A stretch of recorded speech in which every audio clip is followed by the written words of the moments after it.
നരജന്മം കൊണ്ടു സഫലത നേടാൻ മലിനമോഹങ്ങളിയലാതെ ഭൂമി മരുവീടിനാനീശം താവക പദകമലങ്ങൾ പണിയുന്നേൻ മുരുകേശ.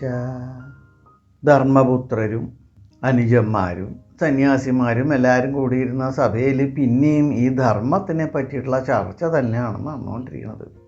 ഭീമൻ കഴിഞ്ഞ കഥയിൽ പറഞ്ഞു നിർത്തിയതിന് ശേഷം അർജുനനാണ് പിന്നെ പറയാൻ തുടങ്ങിയത്. ചേട്ടാ, അങ്ങ് പറയുന്ന കഥകളുടെയൊക്കെ അടിസ്ഥാനത്തിൽ ഞാനും ഒരു കഥ കേട്ടിട്ടുണ്ട്. പണ്ടൊരു കാലത്ത് മീശ മുളയ്ക്കാത്ത പ്രായത്തിൽ ചില ബ്രാഹ്മണകുമാരന്മാർ ഞങ്ങൾക്ക് ഗൃഹസ്ഥാശ്രമം വേണ്ട, തപസ്സാണ് വേണ്ടതെന്നും പറഞ്ഞിട്ട് കാട് കയറുകയുണ്ടായി.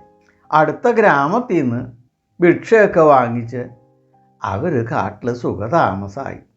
ഈ സമയത്ത് അവരുടെ മുമ്പിൽ മരത്തിൽ ഒരു സ്വർണ്ണ പക്ഷി വന്നിരിക്കാൻ തുടങ്ങി. നിത്യവും വരും, പറന്നു പോവും. ആ പക്ഷി അമൃത ബുക്കുകളായ മഹർഷിമാരെക്കുറിച്ച് കീർത്തനങ്ങൾ ഇങ്ങനെ പാടും. ഇത് തങ്ങളെക്കുറിച്ചാണ് എന്ന് ബ്രാഹ്മണകുമാരന്മാർക്ക് തോന്നി. അതുകൊണ്ട് അവർക്ക് തങ്ങളെ പുകഴ്ത്തി പാടുന്ന ഈ പക്ഷിയെ വലിയ ഇഷ്ടമായി. അതിനോട് വലിയ വാത്സല്യവും തോന്നി. അങ്ങനെ 1-2 ദിവസം കഴിഞ്ഞപ്പോൾ ഒരു ദിവസം ഈ ബ്രാഹ്മണകുമാരന്മാർ ചോദിച്ചു, ഈ സ്വർണ്ണപ്പക്ഷി അങ്ങ് എന്തിനാണ് ഞങ്ങളെ ഇങ്ങനെ വാഴ്ത്തി പാടണത്? അതിന് ആ പക്ഷി പറഞ്ഞ മറുപടി, ഉച്ഛിഷ്ടഭോജികളായിട്ടുള്ള മുട്ടാളന്മാരെ, നിങ്ങളെ ആരാപ്പം സ്തുതിച്ച്? ഞാൻ സ്തുതിച്ചത് ദേവന്മാരെയും പിതൃക്കളെയും ഭൂതങ്ങളെയും അതിഥികളെയും പൂജിച്ച് ശിഷ്ടമുള്ള ഭക്ഷണം മാത്രം കഴിക്കുന്ന അമൃതബുക്കുകളായ സന്യാസിമാരെ കുറിച്ചാണ്. നിങ്ങളോ ആരാൻ്റെ വേർപ്പിൻ്റെ ഫലം അനുഭവിച്ച് അവരുടെ ഉച്ഛിഷ്ടവും തിന്ന് കഴിയുന്ന ചണ്ടാളന്മാരാണ്. നിങ്ങളെയൊക്കെ ആര് ഭജിക്കാൻ? മറ്റുള്ളവരുടെ കർമ്മങ്ങളിൽ പങ്കുചേർന്ന് ഭുജിച്ച് സുഖിച്ച് ജീവിക്കുന്ന അലസന്മാരും പരമമൂഢന്മാരും നിത്യദരിദ്രരാണ് നിങ്ങൾ. നിങ്ങൾക്ക് ഈ ലോകത്തിലോ പരലോകത്തിലോ ഗതി കിട്ടാതെ അലയേണ്ടി വരും. അത്രയ്ക്ക് മൂഢന്മാരാണ് നിങ്ങൾ. അവനവൻ്റെ കർത്തവ്യപാലനത്തോളം വലിയ തപസ് എന്ന് പറഞ്ഞിട്ടൊന്നുമില്ല.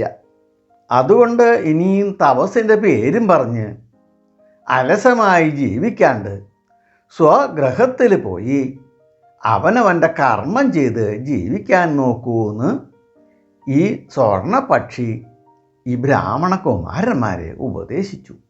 വഴി പിഴച്ചു പോയ കുമാരന്മാരെ നേർവഴിക്ക് നയിക്കാൻ വേണ്ടിയിട്ട് ദേവചക്രവർത്തിയായ ഇന്ദ്രൻ ഒരു പക്ഷിയായിട്ട് വന്ന് ഉപദേശിക്കുകയാണ് ഉണ്ടായത്. ഇത് കേട്ട ബ്രാഹ്മണ കുമാരന്മാർ സ്വഗ്രഹങ്ങളിലേക്ക് മടങ്ങിപ്പോയി അവനവൻ്റെ കർത്തവ്യങ്ങളിൽ മുഴുകി ജീവിക്കാൻ തുടങ്ങി. ചേട്ടാ, ഈ ഇതിഹാസം കൊണ്ട് കർത്തവ്യ പരിപാലനത്തിൻ്റെ പ്രാധാന്യം എത്രത്തോളമുണ്ട് എന്ന് മനസ്സിലാക്കണം. അനുജ, നീ ഈ പറയുന്നതിൻ്റെ താല്പര്യമൊക്കെ എനിക്ക് നല്ലോണം മനസ്സിലായി. വിഷയലോഭാണ് നിങ്ങളെ കൊണ്ട് ഇതൊക്കെ പറയിപ്പിക്കണത്. തൃഷ്ണ വളർന്നാൽ എന്തുണ്ടായിട്ടും ഒരു കാര്യമില്ല. അവൻ എപ്പോഴും അതൃപ്തനായിരിക്കും. സർവ്വരാജ്യങ്ങളുടെയും ആധിപത്യം മോഹിക്കണ രാജാവിന് ഒരൊറ്റ വയറേ ഉള്ളൂ. പക്ഷേ എന്തു കിട്ടിയാലും മതി വരാത്ത വിശപ്പാണ് അദ്ദേഹത്തിന്. അതിൻ്റെ പേരാണ് തൃഷ്ണ. തൃഷ്ണ വളർന്നാൽ അവന് എപ്പോഴും സംതൃപ്തിയും സമാധാനവും ഉണ്ടാവുന്നില്ല. സമ്പൽ സമൃദ്ധമായ രാജാവിനേക്കാൾ സുഖിയും തൃപ്തനുമാണ് തപസ്വി. സംസാര പദാർത്ഥങ്ങളുടെ സമൃദ്ധിയല്ല, മറിച്ച് അതിനോടുള്ള നിസ്സംഗതയാണ് ഒരാളെ സുഖിയായി തീർക്കുന്നത്. ഈ പരമാർത്ഥം മനസ്സിലാക്കാത്തവൻ രാജ്യലോഭികളായിത്തീരുന്നു. ഞാൻ നിസ്സംഗതയാണ് ഇഷ്ടപ്പെടുന്നത് അനുജ എന്ന് പറഞ്ഞിട്ട് യുധിഷ്ഠിരൻ മൗനമായിട്ടിരുന്നു. അപ്പോൾ വീണ്ടും അർജുനൻ പറയാണ്, മിഥില രാജ്യത്തിൽ ജനകരാജാവ് വലിയ ജ്ഞാനിയായിരുന്നു. അദ്ദേഹം ഒരിക്കൽ രാജ്യവും ഗൃഹവും ഒക്കെ ഉപേക്ഷിച്ച് പരിവ്രാജക വൃത്തിയിൽ ഏർപ്പെടാൻ തീരുമാനിച്ച് പുറപ്പെടുകയുണ്ടായി. ആ സമയത്ത് അദ്ദേഹത്തിൻ്റെ രാജ്ഞിയാണ് അദ്ദേഹത്തിനെ നേർവഴി നയിച്ചത്. രാജ്ഞി അദ്ദേഹത്തിനെ ഉപദേശിച്ചത് ഇങ്ങനെയാണ്: രാജാവേ, അങ്ങ് എവിടേക്കാണ് ഈ പോണത്? ഈ ബന്ധുജനങ്ങളെയും സമ്പത്തും ഒക്കെ ഉപേക്ഷിച്ച് പോയാൽ അങ്ങക്ക് ഇതിലും വലിയ സ്ഥിതി കിട്ടും എന്നാണോ തോന്നണത്? നിസ്വൻ എപ്പോഴും നിസ്വൻ തന്നെ. അവനെ ആരും ലോകത്തിൽ വില വയ്ക്കുന്നില്ല. ഇതെല്ലാം ഉപേക്ഷിച്ച് ഇനി മുതൽ ഭിക്ഷ വാങ്ങി ജീവിക്കാനാണോ അങ്ങ് ഉദ്ദേശിക്കണത്? ആർക്കും ആവശ്യമുള്ള എന്തും കൊടുക്കാൻ കഴിവുള്ള അങ്ങ് ഇനി മറ്റുള്ളവരിൽ നിന്നും ഭിക്ഷ വാങ്ങി ജീവിക്കാനാണോ ഉദ്ദേശിക്കുന്നത്?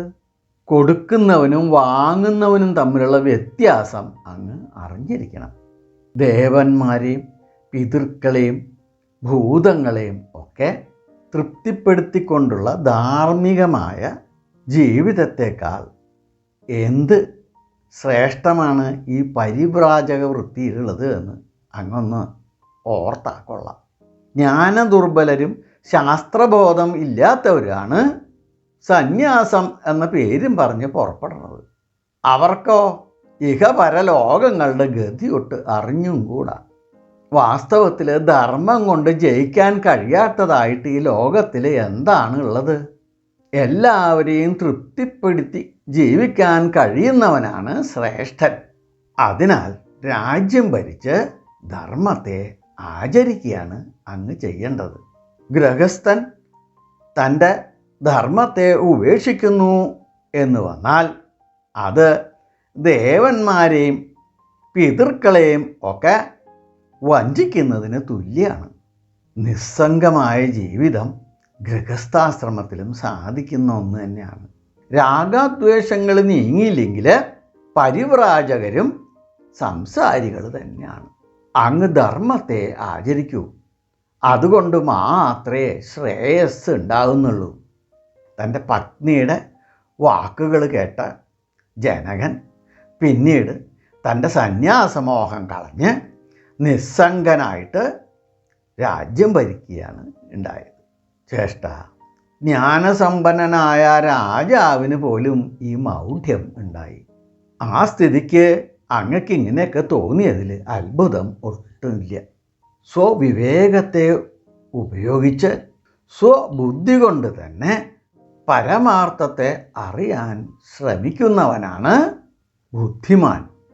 അർജുനൻ്റെ ഈ വാക്കുകൾ കേട്ട യുധിഷ്ഠിരൻ പറയാണ്: ഉണ്ണി ധനഞ്ജയ, നീ വില്ലാളി വീരൻ തന്നെ, ഞാൻ സമ്മതിച്ചിരിക്കുന്നു.